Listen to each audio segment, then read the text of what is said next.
This is an interview with J. Krishnamurti by Donald Ingram Smith in Ojai, California, 1975.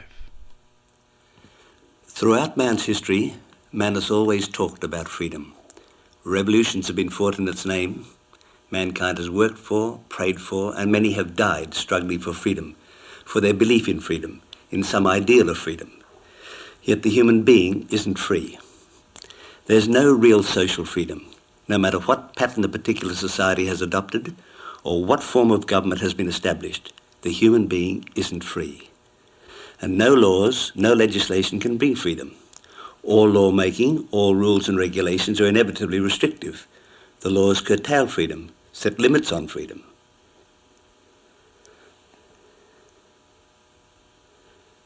And individually too, man isn't free. From his own quirks, from his own inclinations, from his fears and his hatreds, he is still essentially an isolated human being. Now, would it be possible for us to move into the question of freedom, to probe, if we could, into the essence of freedom? Yes, sir, surely.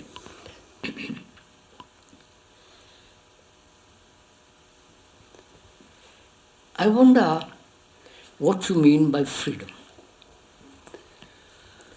The prisoner in a prison wants to be free. He's not free because of his action which has put him in a bondage called prison. Then the man, like a priest, dedicated to some belief, to some ideology, though he thinks he's free, because he says, I've chosen my ideal, he's not free. Freedom, he thinks freedom is the freedom of choice, but it's not freedom. And the various people that have sought freedom through revolution, through breaking down social laws, through various forms of destructive violence, and all violence is obviously destructive, has also sought freedom. So we must really find out what we mean by that word, not only according to the dictionary, but deeply, much beyond the word. And clearly, not so much freedom to be free from, as you said, from the prison, to be free from the restriction, or to be free in order to do what I feel I might want to do, but the essence, as you said, Yes. what freedom is. What freedom is. Is freedom something from fear, from pain, from some idiotic notion or belief or conclusion? Or is there a freedom per se in itself? I think this freedom in itself cannot possibly be understood unless we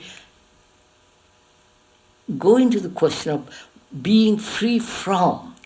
Yes, yes. Which is actually not free, it's only a reaction. Right. Clearly, it would be irrelevant on my part to speculate about freedom from the tethered or the circumstantial, the circumscribed point of view. So you're suggesting that we have to look at it through the limitation, through the blockage. That's right. Through understanding that what we call freedom is really a reaction. Freedom from, if I'm in a prison, because I've done something wrong, I want to be free because I'm restricted. Yep. I'm bound by four walls. There are all the rules, regulations, guards and prison walls and all the rest of it. And my desire for freedom is to escape from this prison, to do what I want to do. But such freedom is obviously a responsive or a repelling of any restrictive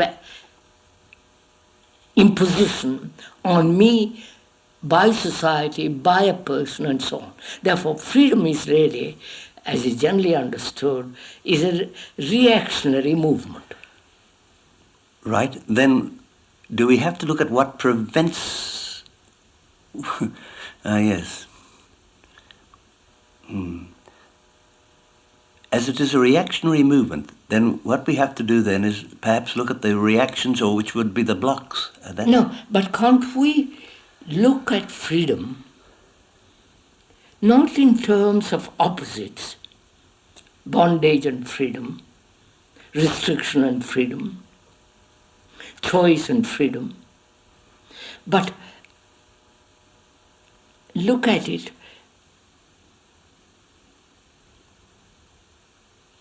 why the mind has to choose, has to build a wall around itself as a resistance and so on. I don't know if I'm making myself clear. The wall, the resistance it would build around itself is its own pattern of thinking then, is it? Is its own pattern of not only its behavior? Own pattern of thinking, but after all, one gets hurt through various, both physiological and psychological. One gets hurt, and one builds a wall around oneself, not to be hurt more in the future. Now, that restrictive action, one thinks that in this protective way, one can be not only be not hurt anymore, but also escape into a form of isolation which I call freedom. Yes. So I think it is very important to understand what freedom is, not as an opposite to restraint.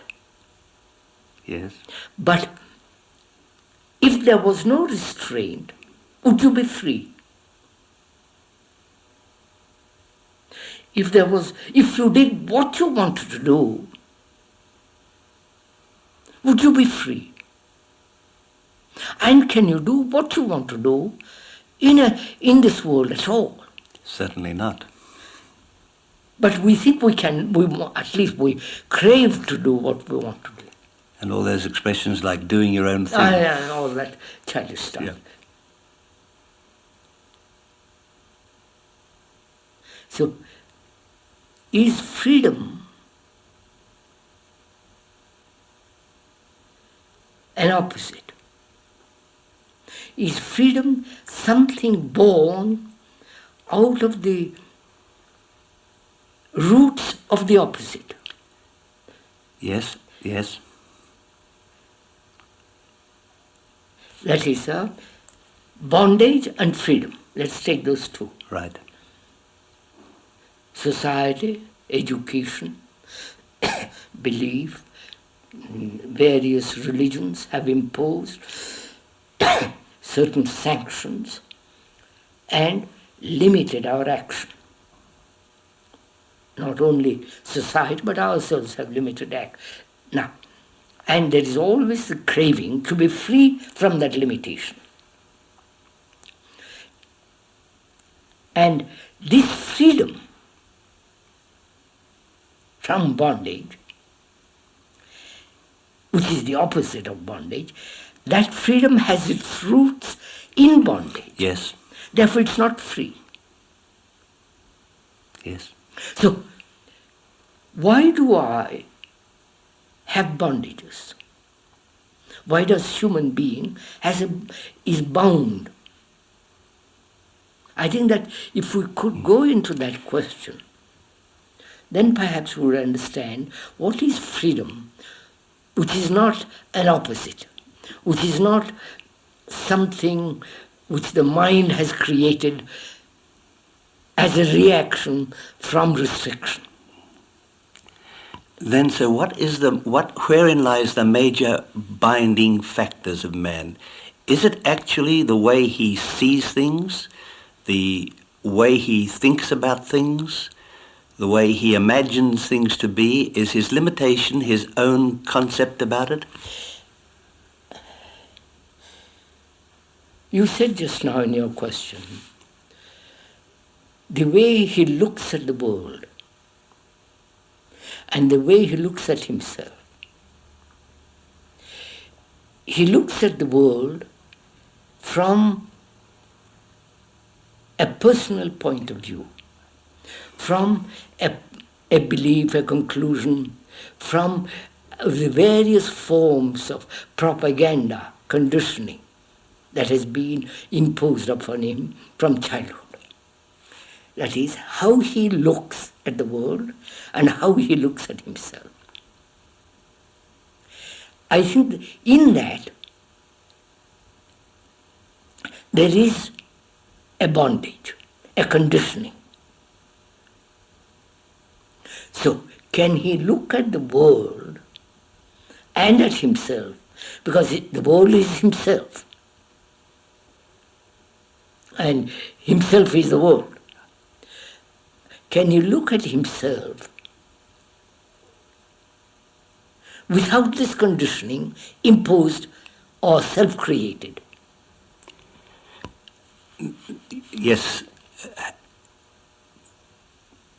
What is the essence of this conditioning? What is the essence of this? Not only the traditional conditioning which has been passed on to him, but in his own individual life he acquires attitudes, patterns of behavior. How is it possible for him to actually free himself from these? You see, that's it. Moment you say free himself from them, you are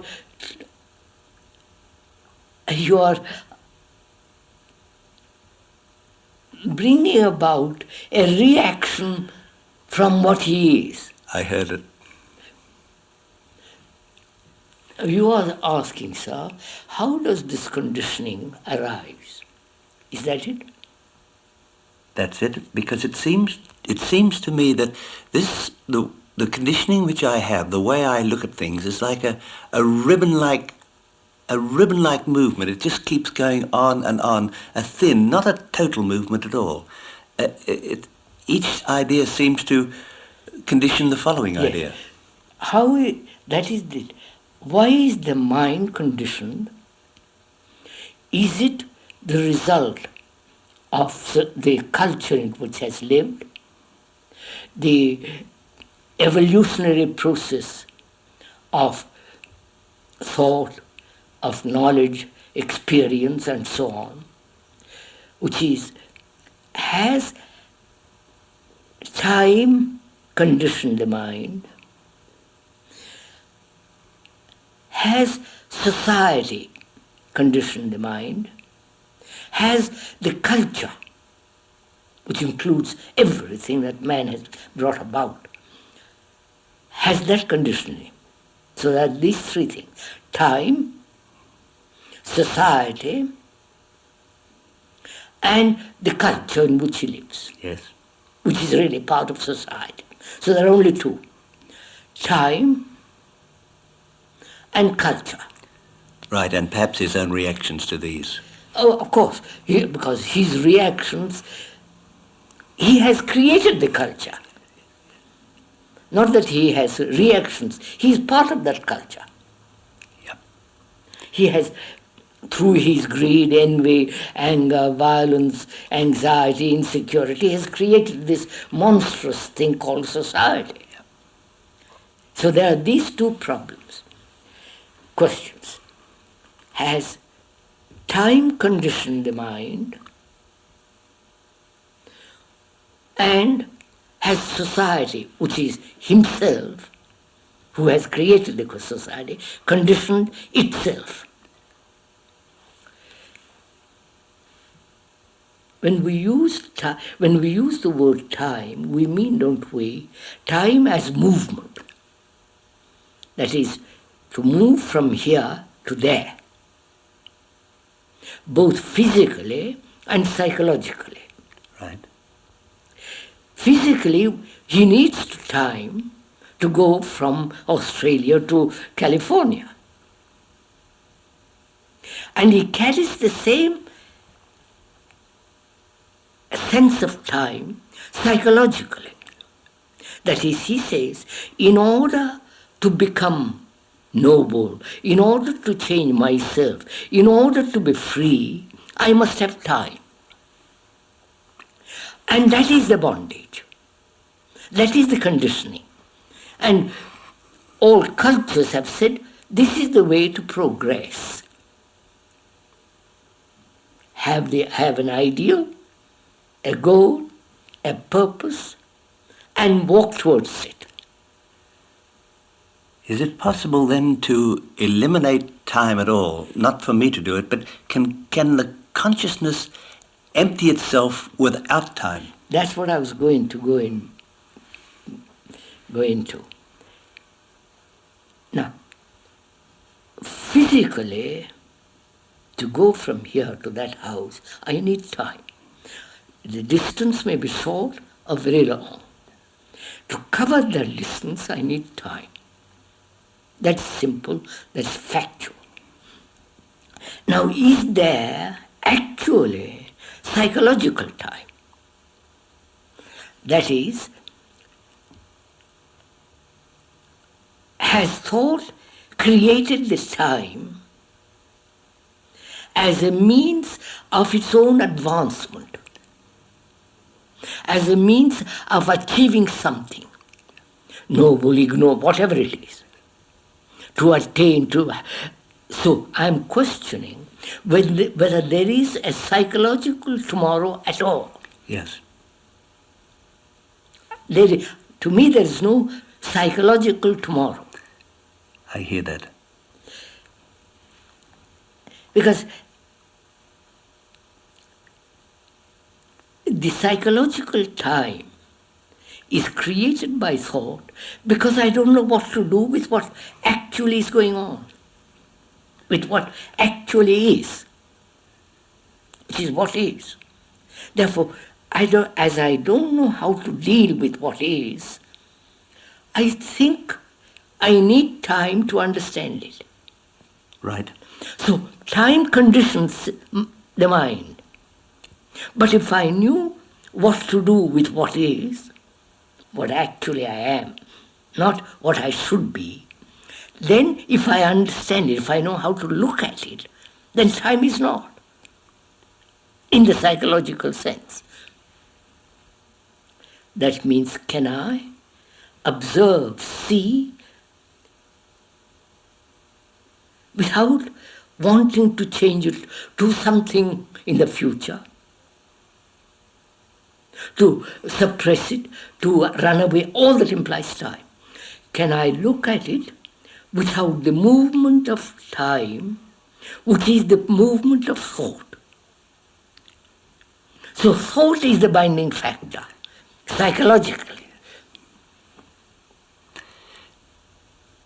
But it seems that I also, while thought is the binding factor, I want to retain that which I am, or that which I know, or that which I have accumulated. I still somehow, my security seems to lie. I cling to that which I already know. Yes. So you have to ask, what is it that you are clinging to? Is it a word? Is it a symbol? Is it a fact? Or is it something, an idea, a supposition, and so on? It's a remembrance I'm clinging to. Not only remembrance, you are clinging to the house, which is a fact. You're clinging to your wife or to your husband or your girl or boy. You're clinging. Because in that attachment, you feel little more secure, little more identified with the person or with the furniture, and so you feel safe. Safe in the sense away from isolation, away from the sense of deep loneliness, which brings fear into you. And so you say, I must have something to which I can cling to. An idea of God, a house, the knowledge that you have acquired, or the position that you have, and so on, so on, so on. So we try to cling to what we have and at the same time look for that impossible freedom. Yes. That just it, you see, is freedom. Does freedom lie in attachment? Certainly not. I know, you say that verbally very quickly, but actually one is attached. Right. And verbal statement of certainly not doesn't indicate that you are actually, truthfully free from attachment. No, it only means that I have observed it, not Let it operate. That is, let the observation operate rather than thought operate. I don't know if you understood what I mean. That is, I observe that camellia. Yes. If I see it with attention, it is telling me the story. But if I don't pay attention, I attribute what I think it is.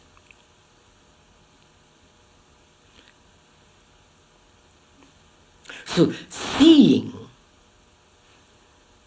without the conditioning is the essence of freedom.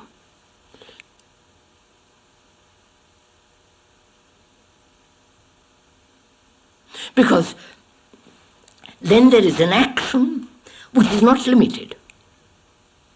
Look, sir, let us put it this way. I see a snake and I react instantly. Now, that reaction is cultivated. Because I have been told from childhood, be careful. Don't go near it. It's poisonous, deadly. It'll kill you. So, the memory of what has been taught to me reacts the moment it sees a snake. That's fairly simple. Yes. We all know that. Now, there is the conditioned reflex. Right. Can I look at myself, whatever I am, without that conditioning, which is just to observe and not try to run away from it, call it ugly, beautiful, I must not, I must suppress it, I must transform it, but just observe what I am. If I see without any movement of thought what I am, in that perception there is the freedom from what I am. That freedom is not a reaction. That freedom is the whole state then. Yes. Does that freedom then lie in a sense through a total sense of feeling? Thinking is ribbon-like and feeling seems to be whole. Is it beyond feeling? You can't. After all, feeling is part of thinking. Right. So when you look at those mountains in the clouds, you can't do anything about it. You might wish it might be a beautiful day, but you can wish, you can long for it, but it's not a beautiful day. It's a cloudy day. So you see it and let it alone. You neither accept it nor reject it. Just you see it. In the same way, if you can look at yourself, say, I can't do anything about it. The wanting to do something about it has been the conditioning of education, conditioning of our religious sanctions, the conditioning of commercials, the conditioning of our parents, and so on and so on. So we are conditioned to do something about what I see in myself. And to uncondition myself from what I am is called freedom. Right.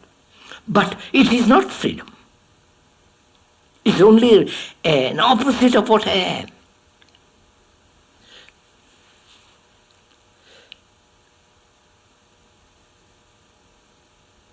So, see, education has conditioned us.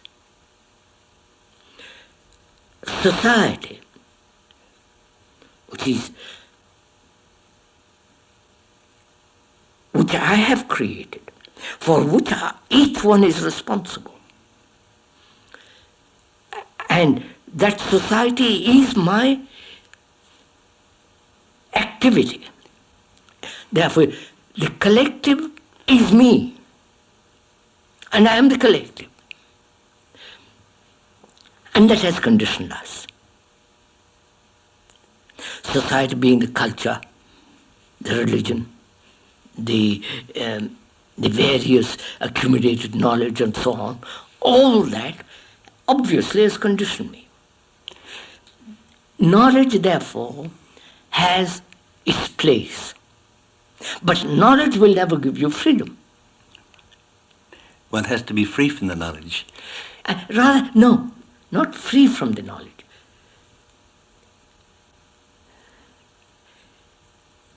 So do you know, the word art means to put everything in its right place. That's the meaning of that word. Art is that. Now, to put knowledge in its right place is the art of intelligence. And see where knowledge is irrelevant. But we have found so much security in knowledge. We feel knowledge will give us a complete safety. And knowledge doesn't give us safety or security. I can have all the books and all the knowledge of the world, and inwardly I might be quaking with fear, anxiety, uncertainty. So, the art is to see that everything in life has its right place. Knowledge has its right place. Thinking has its right place. Conditioning as the average education. Because if I am not educated, I can't.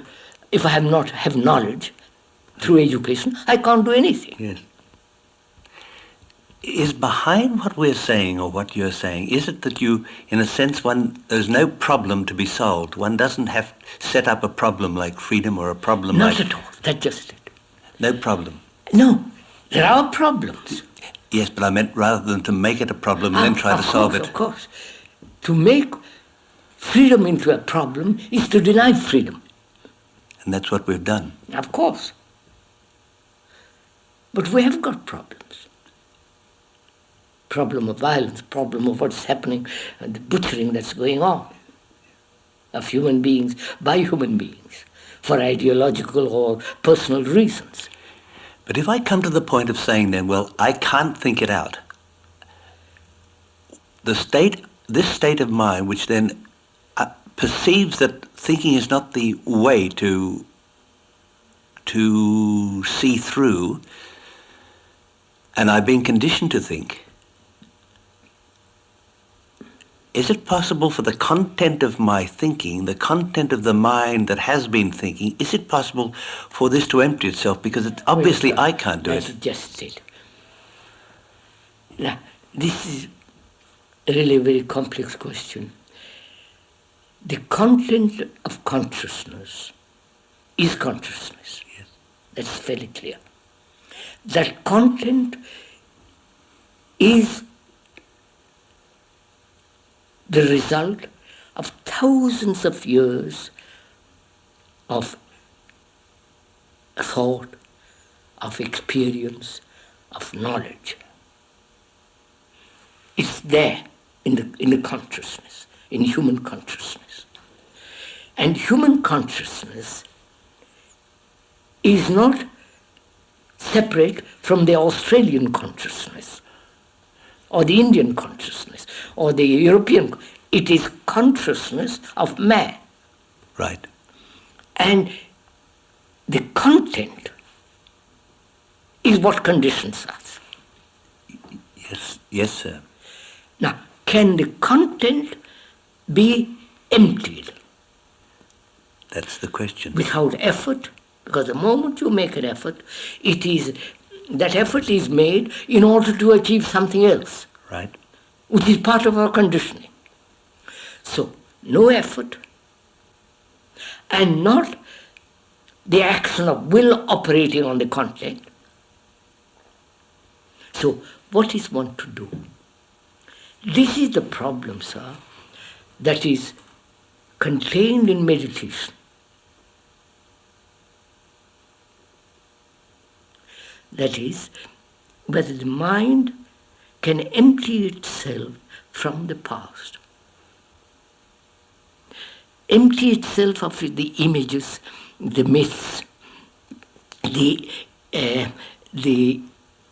pictures, the thing that man has accumulated through fear, through greed, through envy, through affection, through all kinds of incidents and accidents.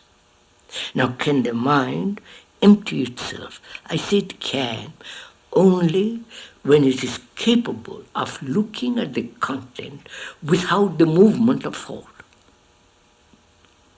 Because the movement of the thought has created the content. Right.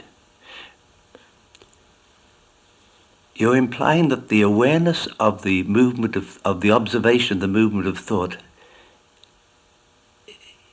it seems to be then that the awareness is of a different quality than the thinking? Oh, yes. I don't know. So, to be aware, what does it mean? To be aware of this room. Yes. The curtain, the colors and the flowers on the curtains, the chairs, the proportions of this room, the carpet, the mountains, the orange trees, the beauty of those fruit and the camellia, to be aware of everything around you without the center. The center is the thought that thought has created as the me, as the you. Now, that sense of choiceless awareness is totally different from the awareness that thought says, I must look. Yes. I must learn. I must change. I must do something about it. Those are all movements of thought, which prevents a total awareness or total attention. When there is a total attention, I'm not assuming having it, but when there is a total attention to anything, outside, that seems to be fairly simple. Easy. But when it's total attention, when you observe thoughts arising, in the observation of those, yes, sir. I understand your is the question. observation separate from the Yeah. what's arising? It's, as you say, it's fairly easy to look at those trees and those flowers and the oranges, quite objectively, be aware of them, because they are very polite.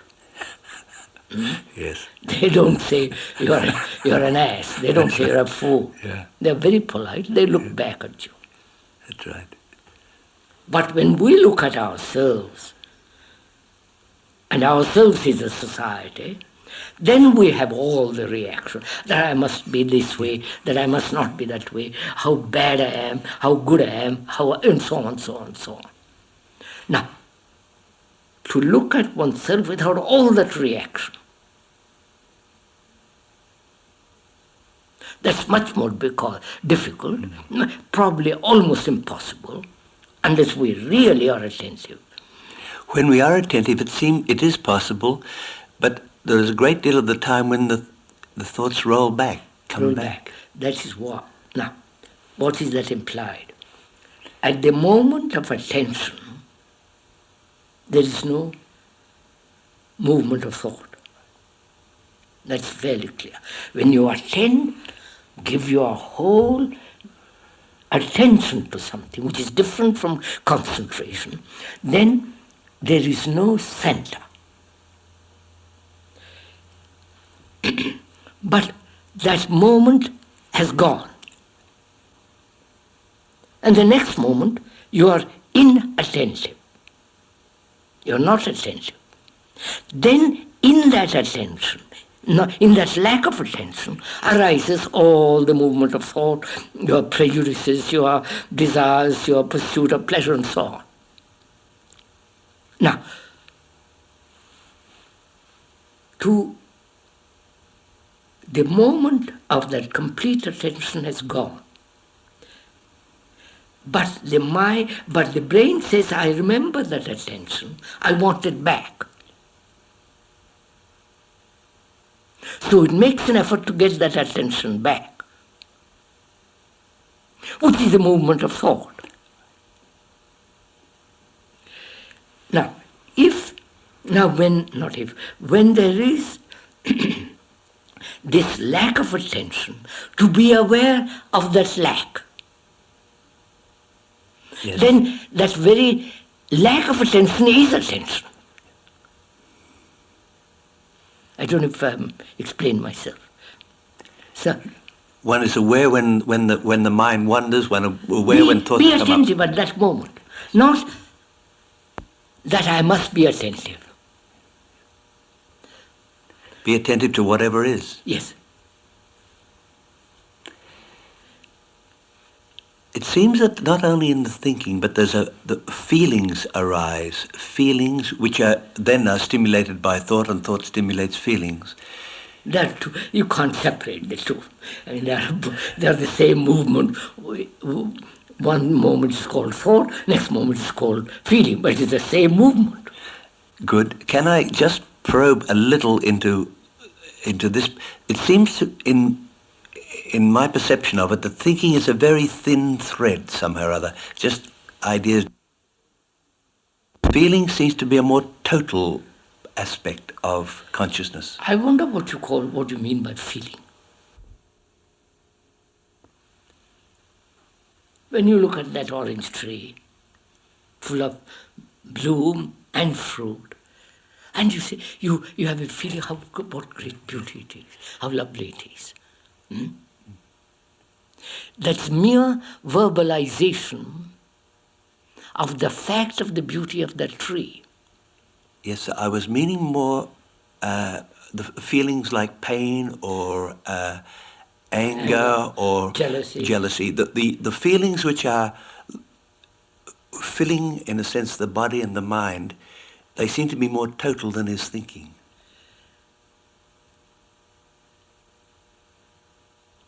So, just a minute. One is jealous. You know what that feeling, so we don't have to go into all that. One is jealous. One, at the moment of jealousy, as the feeling arises, what is in operation?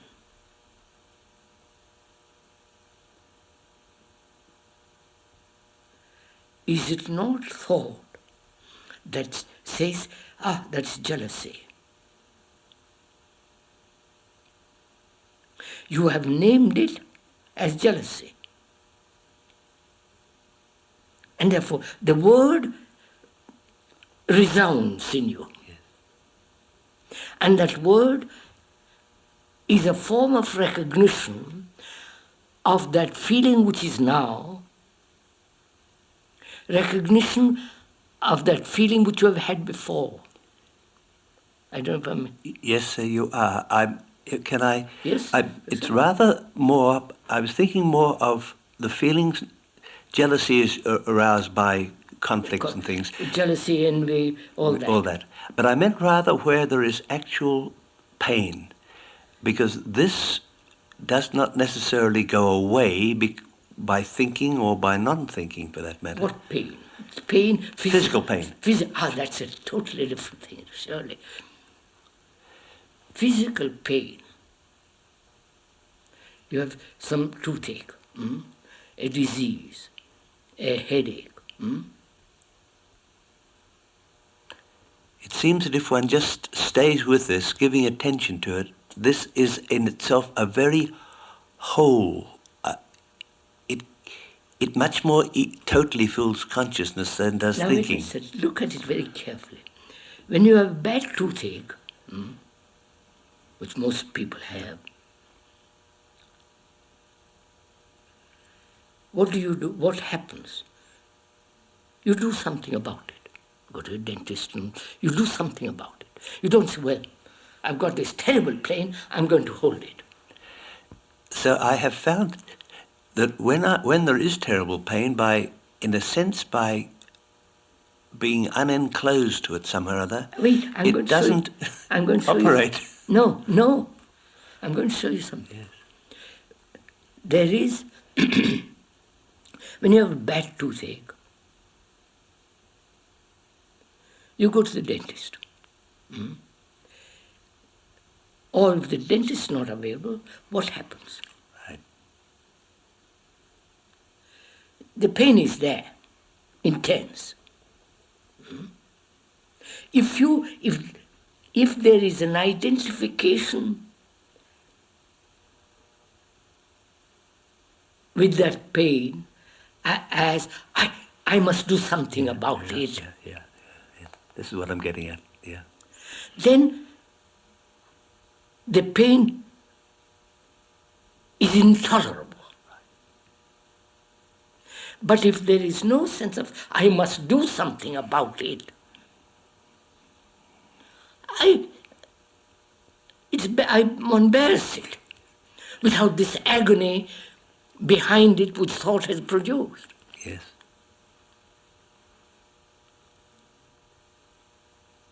So we've all had pain of some kind or other. To let the pain flower to almost to encourage it to reveal what is in it. Let it flower. But I have done this. I know what it means. Yes, I know. It seems that if it's possible to let whatever it is, particularly the pains and the fears that are within you, to drop beyond the thinking, where it becomes feeling, and somehow or other that seems to grow, and then pass. That's right, sir. That's what I'm trying to convey.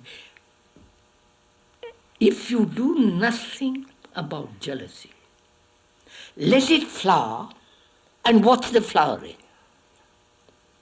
And then it withers away. And it will never come back.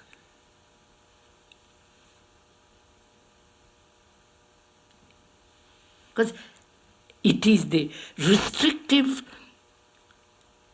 imposition of thought upon that what we call jealousy that gives it more vitality, more strength. But if you let it flower, say, all right, I'm jealous. I know what it is. I see how it has arisen. And let it alone.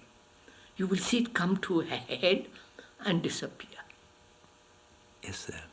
Would you call this, because not only has man been searching throughout all eternity for what originally started off by calling freedom, is this state we're talking about now, which is sort of unenclosed and perhaps, yes, sir. Is this the sacred state that man's looked for? You cannot know that freedom unless you are free from the known. I mean, this is a very complex problem because the known is the area in which we function. The known is the past, and we live in the past. It's highly respectable to live in the past. And that respectability is most destructive. Because it's part of tradition, part of family, for the whole business of it. So can the mind learn the art of putting everything in its right place, knowledge in its right place, pain in its right place, thought in its right place, and thought being irrelevant, and therefore in its right place, and conditioning, everything in its right place is not only order, it is the art of living. And it's the art of supreme intelligence.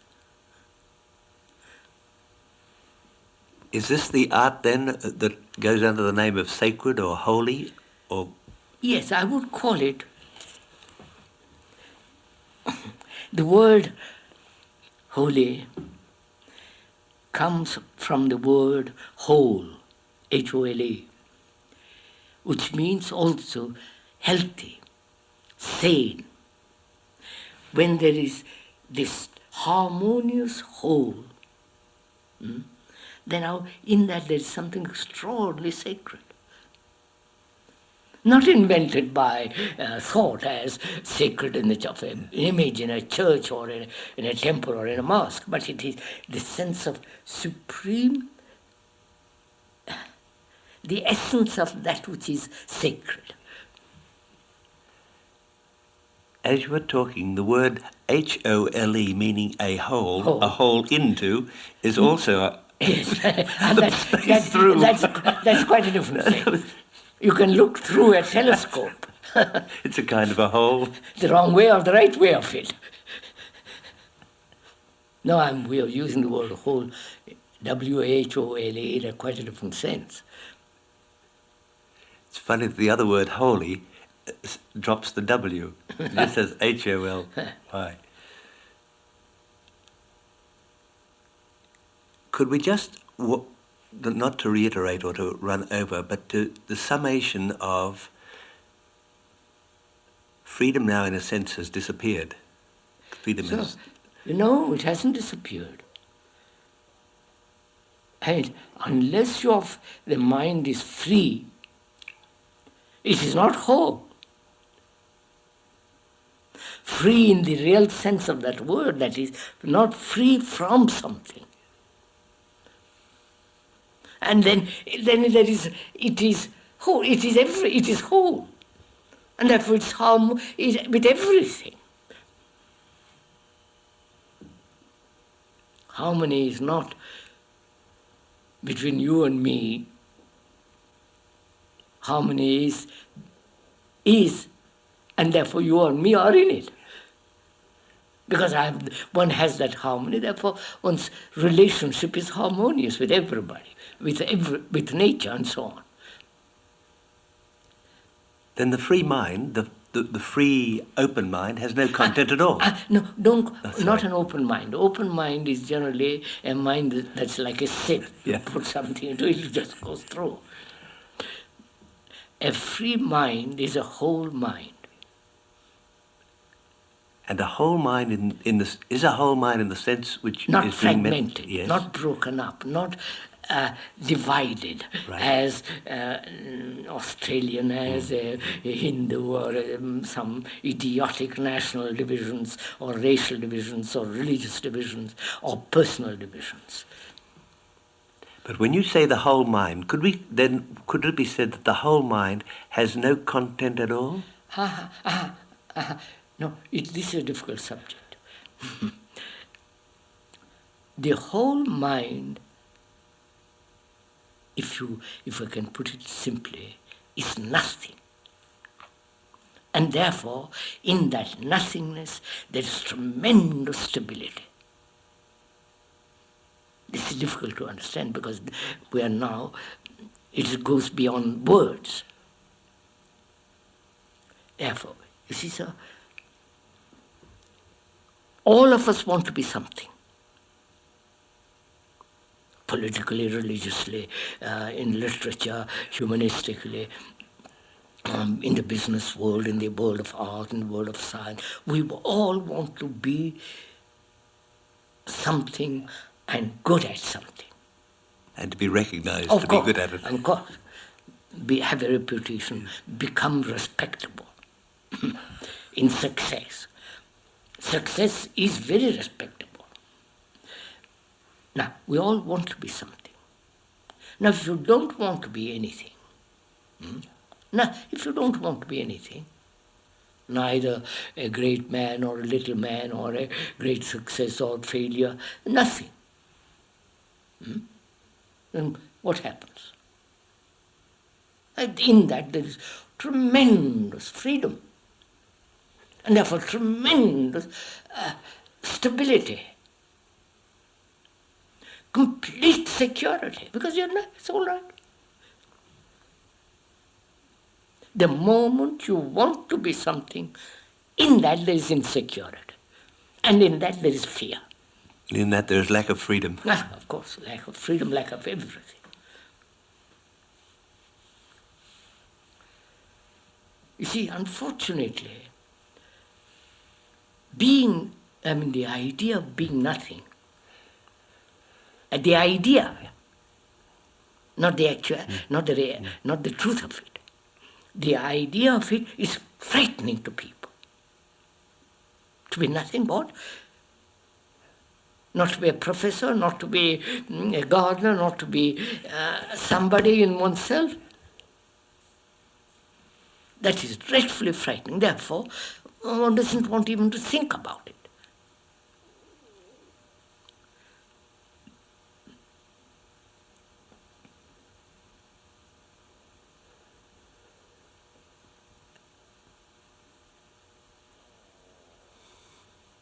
The beginning then is absolutely the end in this, for the whole way. So the beginning, the first step is the last step. It's the same anyway.